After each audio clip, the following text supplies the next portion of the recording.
The cold was the first thing I felt. Even before my eyes were open, I felt a very deep chill in my core, 1,000 spindles of ice sewn between my tissues. I blinked, my eyelids slowly bringing and stealing back the darkness, and with it the desire to keep them closed forever. I was lying face down on the floor, the titles speckled with brown blood. I moved my arms to push myself up, but my muscles were stiff, almost too stiff to bend without breaking. I feebly pushed myself up, forcing weight upon my legs. I began to wonder why I felt the way I did. I wasn't sure how long I'd been lying there. There was the most peculiar feeling in my stomach, a sort of dissolution. Perhaps I had ingested something that knocked me out. Wait, where was I? I looked around the room I was in. It was a kitchen, mostly everything in order except for a few traces of hurried exit. The back door was open, barely bolted to the top hinge. Cabinet doors were left open, and it seemed only the food readily edible was taken.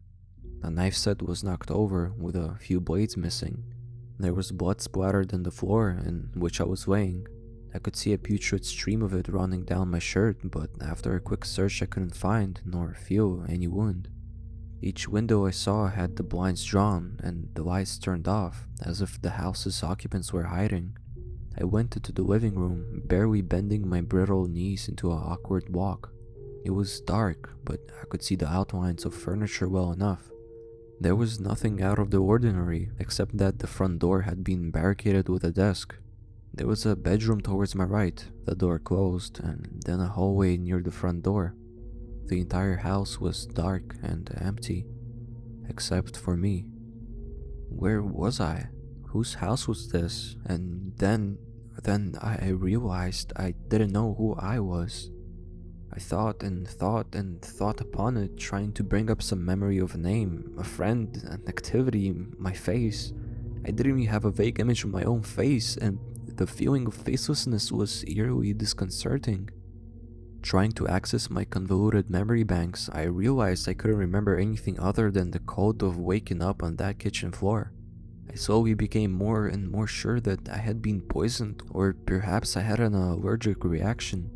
What makes one amnesic and unconscious? It had to be some sort of chemical. What if I lived alone?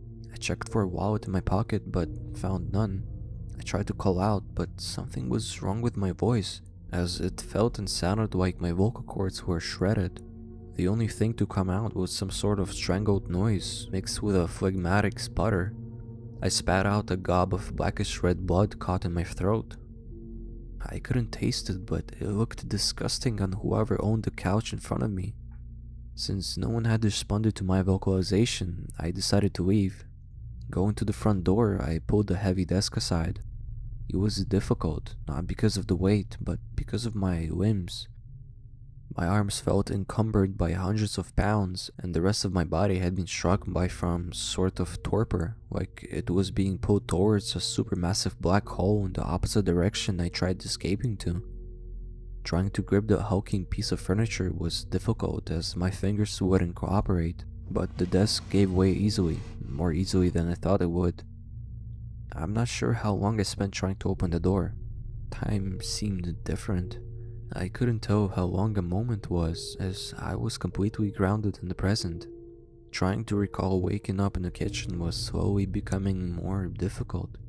After what could have been hours of failing, I orchestrated all of my fingers together in a twisting motion and opened the door. The difficulty of something seemingly simple perplexed me, but I lost interest and soon forgot about it.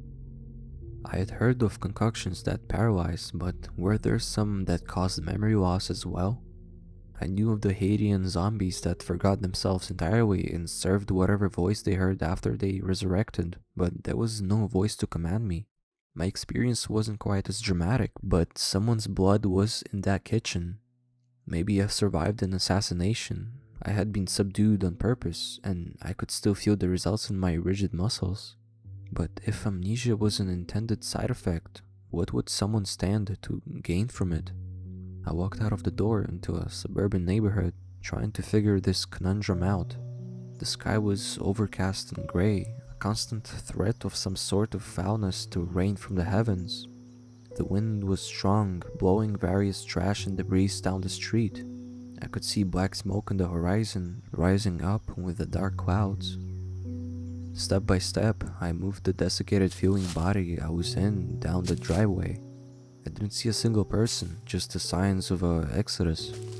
Front doors were broken down or left open, windows smashed, burnouts from tires throughout the street, and the strange feeling of not being alone. I could sense someone was around. I could hear their heartbeat. I could feel their warmth. I needed to find them. I needed to know what was going on. Someone would help me. I was sure. A too thick saliva began to form in my mouth, a very foreign saliva. I spit, a purple slime tinged with red hitting the ground, along with something white. The purging of a toxin? So I began to walk. I made horrible progress walking down the street on a pair of dead legs. I didn't mind it, though. I was lost in a sort of mindlessness, not discontent to just be wandering. The whole time, the possibility of other people probed my brain, insisting I find them. Walking down the street through the internal maze of neighborhood, I came across a dog, a big Doberman. At first, he caught my attention in an interested way. I looked at him, enthralled, but then he caught a glimpse of me and started barking. The barking became louder and louder, and I began to grow irritated. The way the dog stared at me, fangs bared, caused my reservedness to subside. I could feel the fury covering my body, crawling up my spine, making my hands shake. This animal was challenging me, my prey. I strode over to him, oblivious to the deep growling. The dog readied himself to pounce, and the thought of this pathetic thing posing a challenge was amusing. He jumped forward, biting to my calf, hard enough to cause a crunch to sound. But I was so full of rage, so full of hatred that my whole body was numb. I threw myself upon the dog, wrapping my hands around his neck tightly. I slowly began twisting my iron grip with as much power as I could muster, and nothing in the world would stop me from breaking his neck. He managed to whimper in such a saddening manner that if I could feel sorrow, it would have hurt me inside. So I made it excruciating for the dog, finally breaking his neck after his head was twisted in 180 degrees. Then I picked his corpse up, slammed it into the street, and started punching in his ribcage, grinding his flesh and innards against the cement with my fists until just the head and his legs remained intact, connected together by a spine and fur matted with the dog's bloody remains. When I was done, I asked myself what I had just done. I now felt nothing. I was calm. I was collected. My mind analyzed the situation and it deducted my anger as a fair reaction, though I had a subconscious feeling that what I had just done was sickeningly wrong. What if I had brain damage? I heard the story of how a man had brain damage in a specific area, which caused him to fly into a blind furry at the smallest slight. What if it happened to me? Enough oxygen deprivation can cause both brain damage and unconsciousness. Was I even mentally fit to be a human being anymore? I needed to find someone quickly. I continued on, eventually reaching the end of the neighborhood. 2 cars were crashing into each other and I walked up to them. One was empty, while the driver of the other car was resting his head on the steering wheel. I walked over, opening the door and lifting his head up by the hair. His forehead was caved in, pieces of skull broken off in his brain. He didn't smell particularly good, so I picked him up and threw it in the street. I sat in the car, looking at it.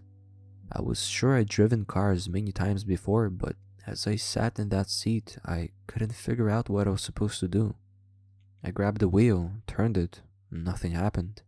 There were a ton of buttons next to the wheel, and I began pressing them. One of them made a terrible noise come on, and after forgetting which one it was, I left.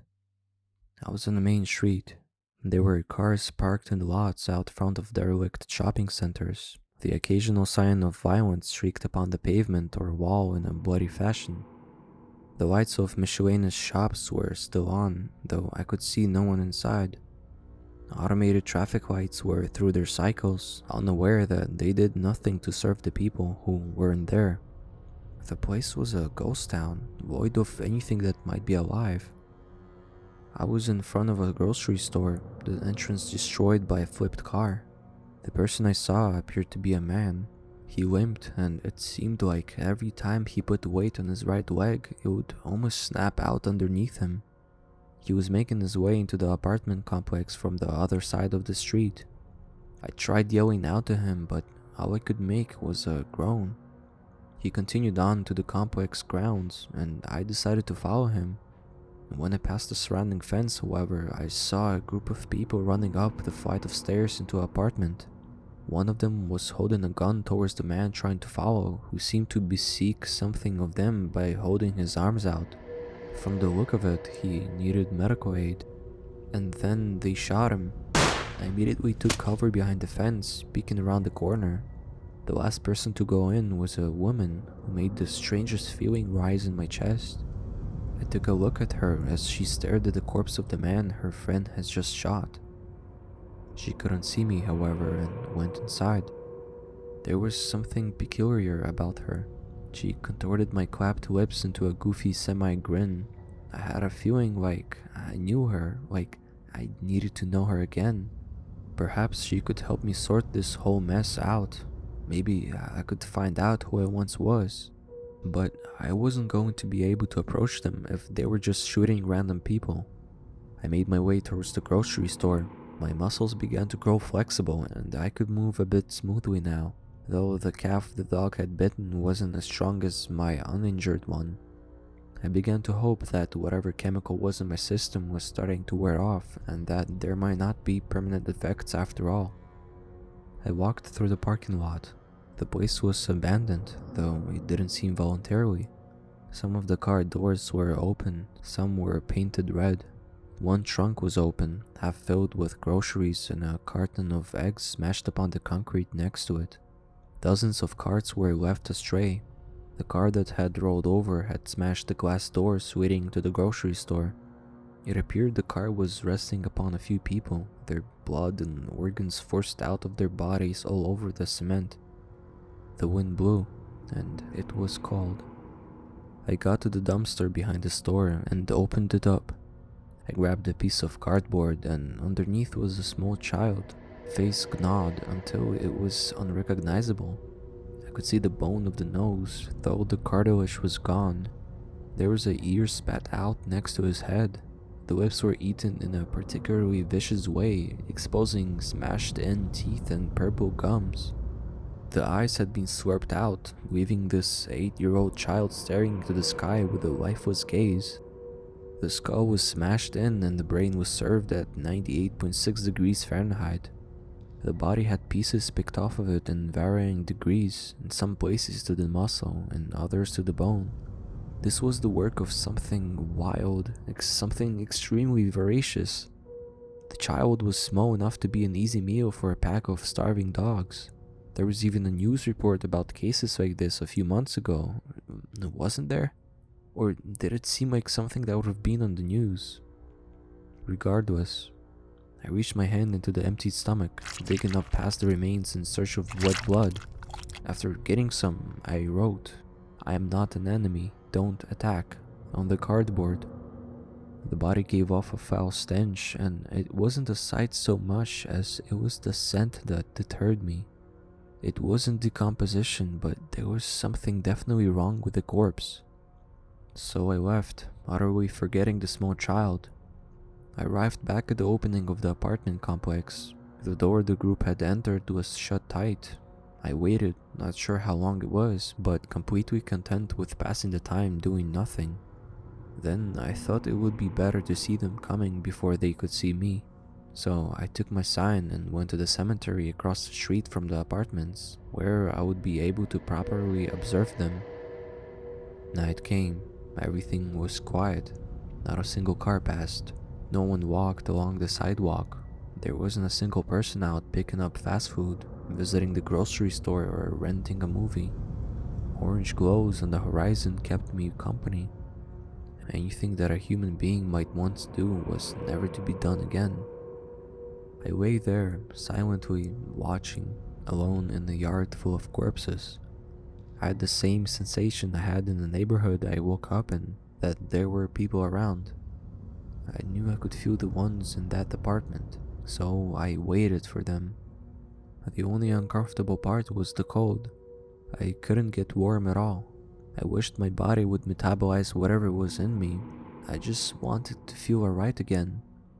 I was slowly beginning to forget what exactly I needed metabolized from my body. Was it something bad? It couldn't be, as I felt perfectly fine. I had the vague feeling that I should wait for the people who went into the house, that maybe that woman I saw could tell me what I needed out of my system. I spent the night next to the grave of Chris Redfield. Then day came. It seemed slow, but I couldn't be sure. My mind was only conjuring up blanks when I tried accessing the last few hours' images. The cloud stayed, like a dark harbinger hiding whatever might be bright, whatever was left that could be warm, if there was anything that could make me warm again. Finally, I saw them come out. A few, including the woman. I made as much haste as I could, holding up my sign until I caught one of their eyes. It was a man, thin, gaunt, bones quite prominent, like a undead skeleton. He had a handgun, and as soon as I came into his vision, he pulled it up, aiming at me, yelling out a warning. The other two looked at me, and the woman I had seen gasped.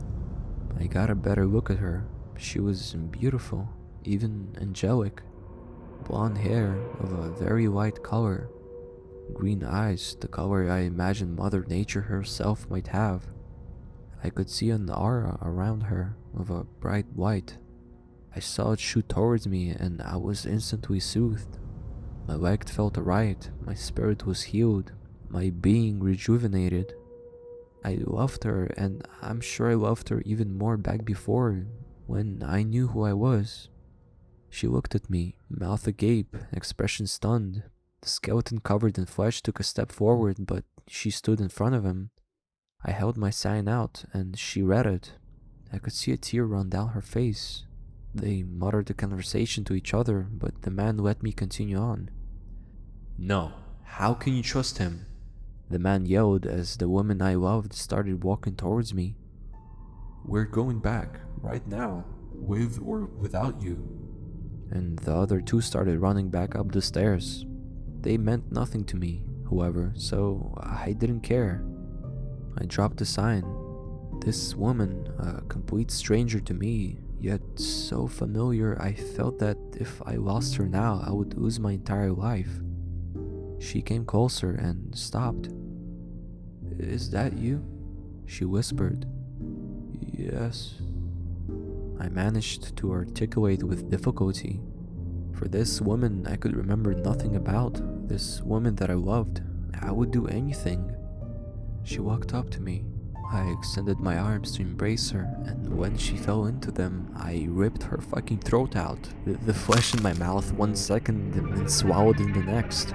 She started choking on blood, trying to scream and failing, falling to the concrete. She was mute, the same way I was. I got down to my knees, making a fist and smashing through her ribcage to get the best tasting organs. I broke the skin, broke bones, and gripped her heart, ripped it out, and started savoring it. I had no idea why I was doing any of this, as I was now a mere victim of my instincts. This drive took over my hands and jaws, this inherent rage encoded within my existence.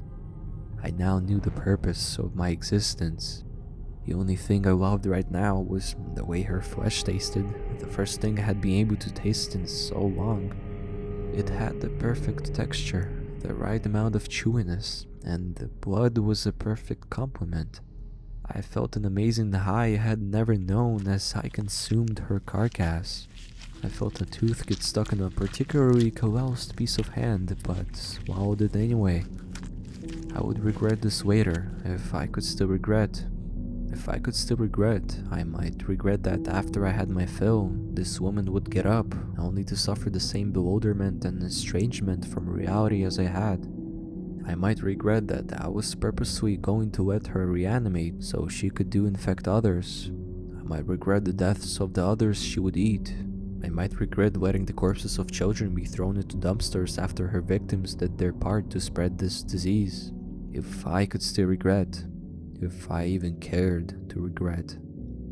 I might regret succumbing to the results of my twist of fate.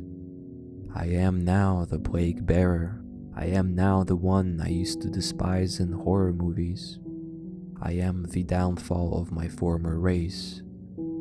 I am the apocalypse.